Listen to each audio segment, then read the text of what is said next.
Mais arrête! Mais non, c'est pas les voisins, c'est mon ventre. Je fais ma première chronique aujourd'hui et je suis un petit peu stressée. Naturel. Oh, et puis écoute... Salut à vous mes mignons mini-mammouths, ici Super Libraire. Au programme, une fangirl. What? Fangirl est un roman initiatique où l'on suit le quotidien de Kath qui s'apprête à rentrer à l'université. Jusque-là, plutôt banal. Que nenni! Parce que Kath est une fangirl. C'est une fan inconditionnelle de la célèbre série fantastique Simon Snow. En gros... ouais, si c'est pas génial ça. En bonne fangirl, Kath écrit des fanfictions. Pour ceux qui ne connaissent pas, le propre de la fanfiction, c'est de s'approprier l'univers d'un auteur connu et de le façonner à notre propre manière. Et Kath, elle est plutôt douée pour ça. Sa fanfiction principale, Carry On Simon, est suivie par des milliers de personnes sur internet. C'est donc naturellement qu'elle s'inscrit à un cours d'écriture créative. Mais la rentrée à la fac va être difficile. On va lui servir un discours d'adulte trop sérieux où les fanfictions c'est pas vraiment de l'écriture et les bêtises avec Simon Snow c'était bien beau au lycée mais maintenant il faut grandir. L'enfance c'est fini. Un peu comme Capri. Capri, c'est fini.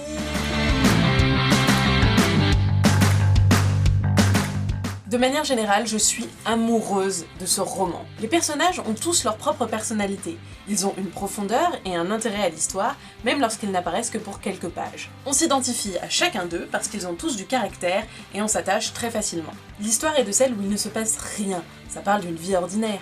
Mais parce que les personnages sont touchants, on ne s'ennuie jamais. On ne lit pas le livre pour en connaître la fin, on le lit pour retrouver des amis. Oui, bon ok, mais des amis quand même. Il y a deux thématiques qui m'ont particulièrement touchée dans cette œuvre.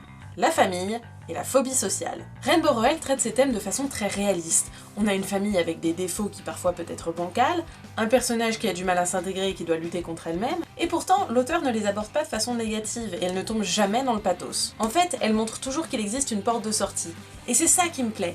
Elle insuffle à ces thématiques de la fraîcheur, de l'originalité et surtout de l'espoir, sans non plus en faire des caisses et tomber dans la philosophie à deux ronds.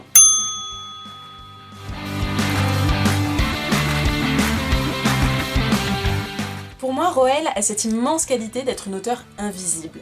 Quand on la lit, on oublie qu'on lit les mots de quelqu'un d'autre. C'est naturel, instinctif, et souvent, ça donne des phrases touchantes de sincérité. Je le dis souvent, et je le répète, pour moi, Rainbow Rowell est une des auteurs qui écrit avec le plus de justesse. Que ce soit pour parler de l'adolescence, du passage à l'âge adulte, ou même de l'amour. C'est bête à dire, mais moi, les romances, c'est pas trop mon truc.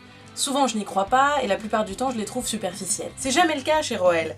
Parce que son écriture est réaliste, tout nous semble vrai. Et l'amour, ça peut être moche, ça peut être beau, ça peut être romantique, ça peut être malsain, ça peut être compliqué et simple en même temps. Rowell est toujours crédible et elle a la capacité à me coller des papillons dans le ventre. C'est un peu dégueulasse. En bref, des personnages attachants qui ont du caractère, des thématiques sérieuses traitées avec légèreté, et une écriture naturelle et sincère. Pour cette première chronique, je voulais vraiment vous parler d'un livre qui me définit en tant que lectrice. C'est pour ça que j'ai choisi Fangirl, même si ce n'est pas une nouveauté. Donc pour ceux qui l'auraient déjà lu, petite surprise finale. Je vous présente le petit dernier de Rainbow Rowell, Carry On, la fanfiction qu'écrit Kath dans Fangirl. J'attendais ce livre avec beaucoup d'impatience mais aussi beaucoup de crainte. C'est son premier livre fantastique et j'avais peur que son style se perde dans un monde qui ressemble beaucoup à celui d'Harry Potter. Mais ce n'est pas du tout le cas. On retrouve le registre très réaliste de Rowell, dans les formules magiques par exemple, qui ne sont pas des mots latins mais de simples phrases qui font souvent référence à la pop culture. Celle-ci par exemple, Be Our Guest, qui fait en fait référence à la chanson dans La Belle et la Bête. Be our guest. Be our guest. Et j'ai trouvé ça génial. Ajoutez à cela le héros qui est censé être un élu mais qui est en fait piètre magicien, une fille dotée de pouvoir mais qui rêve d'une vie sans magie, et surtout une histoire d'amour à tomber entre Simon et Baz, son ennemi juré. Je vous laisse imaginer. Le livre fait 800 pages. Je l'ai commencé à 17h et je l'ai fini à 9h du matin. Je ne l'ai pas lâché une seule seconde.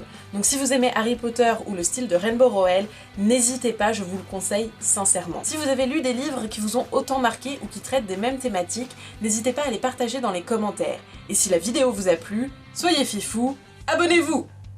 Je vous quitte pour aller relire mes passages préférés. Je vous dis à très bientôt et en attendant surtout, culturez-vous!